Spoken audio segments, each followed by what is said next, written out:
Hello everyone, AmyR here with Prairie Paper and Ink, and finally refilming the video that I was working on when my laptop crashed. For those not aware, about a month ago, my computer completely crashed. I lost tons of video footage, this being one of them, and so many things to redo. So anyway, I had a lot of requests to remake this card after I showed just the finished card in a previous video. So I sat down and basically recreated the card with a little bit of a twist. So I'm using the Penny the Platypus stamp set, and I'm actually only using one stamp from the set, just this little grad cap stamp. And I have some black cardstock here that I used my anti-static powder tool on. And then I'm stamping this grad cap multiple times with VersaMark ink, and then I'm coating it with some Nuvo silver embossing powder. And I end up doing a second piece before I melt anything because I wanted to make sure I had enough for the outside as well as a couple for the inside of the card. So once I have them all stamped and covered with the embossing powder, I'm going to melt this with my heat tool, which is always my favorite part, watching the embossing powder melt, especially silver on black, and well, any metallic on black, it just looks gorgeous. So I melt all of this with my heat tool. Once it's all melted, I can funnel all of that embossing powder back into the container before I end up knocking everything over, which I end up doing later, not with embossing powder, thankfully. Anyway, funnel it back in there, and then you just use my little Swiffer cloth to clean up the random bits of embossing powder, as well as to rub against the black cardstock to remove all that dusty anti-static powder that I'd used. And then once I'm done with that, I'm going to use the coordinating wafer die to die cut all of these. Now, to save myself some time, I'm going to use my little Sidekick machine. I like this especially when I have to do multiple die cuts, or I'm die cutting several small images, things that I just have to do, multiple runs through a machine. I find the Sidekick, that's what it's perfect for. If I had to run this through my bigger machine, it would take me 5 times as long because I would have to wait for the size of a full size cutting plates, etc. to run through the machine. Whereas with this, I can do this bit of die cutting faster than it would take to fussy cut with scissors. So I die cut all of these grad caps, just kept taping the die into place, sticking it on my little cutting plates here, and running it through my machine until all of them were die cut. And I'm going to set those aside and work on my background.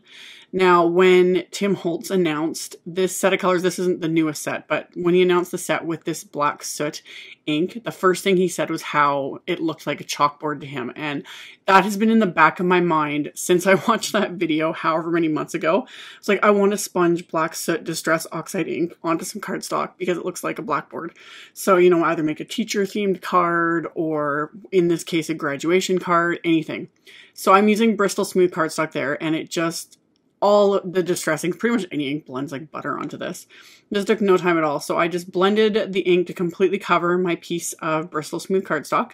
And then I took the nozzle out of my spray bottle, and I'm just using that to flick against my finger. I prefer doing this over actually using the spray part of it because I find you get better droplets rather than, a spray pattern. It just kind of depends on what you're going for.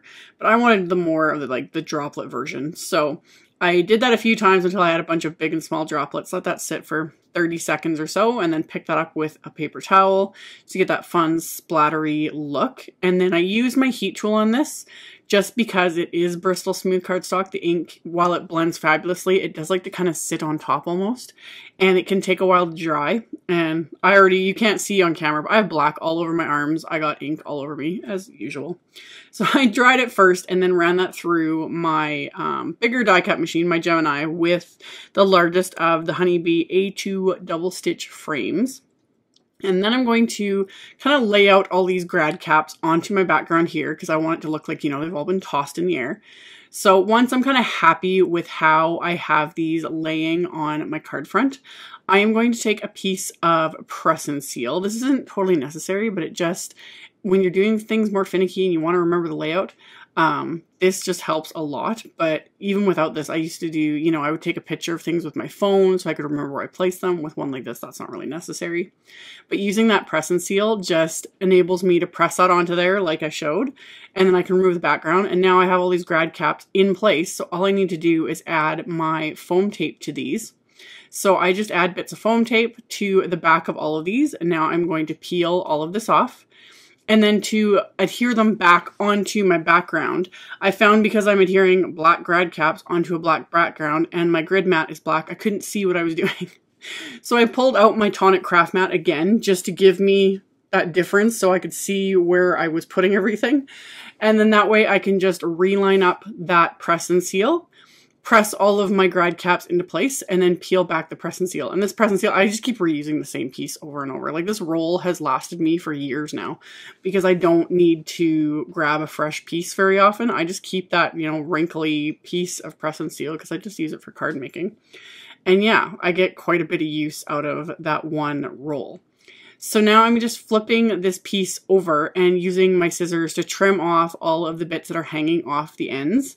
And some of them, like some of the tassel areas, I'm just going to re-adhere to other areas to kind of fill them in. And rather than, you know, waste any other ones that I have stamped and embossed that I want to use on the inside. So then I'm just going along and trimming off all the remaining pieces that are hanging over the edge. And then for this card, with my previous one, I used just the stamp set, but for this one, I'd finally got the die set in time. So I have the new Congratulations die set from Honeybee, and I ran through some black glitter paper as well as some vellum through my little Xyron sticker maker here. So now both these pieces have adhesive completely on the back of them. So now I can run through the glitter paper with the Congratulations word die, and then the vellum piece I can run through with the outline die. And then once those are cut, I'm going to use the third die, which is like the, I guess you call the mega outline. It's the extra outline. You can use it or not. That's kind of the nice thing with Honeybee ones, is you have these extra options. So I did vellum for the immediate outline. And then I'm going to use black cardstock for the final outline. And it die cuts the outline as well as like this almost embosses a piercing look around the edge, which kind of just gives it, you know, a little something extra. So I'm running all these through my Sidekick because they fit, and again, saves me the time when I'm doing all these die cuts. So now I've got my base for my sentiment with this black cardstock with all those little dots around the edge. And then I can peel off the backing from this vellum and adhere that to the black cardstock. And then I can start removing the parts from the word die that have been die cut from the glitter cardstock that also now have adhesive on the back. And especially with one like this, it's such a fine detail, like small parts to it and many parts to it. It's so much easier having run it through. So I'm not sitting there fiddling with, you know, any sort of liquid adhesive. I just peel off the backing and stick it into place. It saved me a ton of time doing it this way. So I have my little die pick as well to help kind of pop it out and also to help kind of peel off the backing to expose that adhesive. And then I'm just going to stick all these little bits into place so that my word is all spelled out. And then I remembered, I almost started to adhere this to my card front, but I remembered there's something else I wanted to add to it before I got to that. So I put my foam tape in place because I was about to adhere it, but then I remembered I wanted to adhere the card front and everything to the card first. So I'm going to back my card front here with some black cardstock just to, you know, give it that extra layer. The great thing about a card like this is you could totally do it in the school colors, whoever you're giving this to, you know, whatever institution they're graduating from, you could do these in the colors of the school. So I think that would be kind of fun to coordinate that. Or you can just do the standard, you know, black and leave it as is.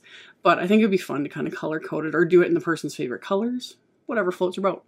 So I adhered that to the black cardstock, and then my card base is some gray cardstock, and I pulled out the hats off sentiment from the Congrats Grad stamp set, and I'm going to stamp that on the inside of my card with some VersaFine ONYX black ink.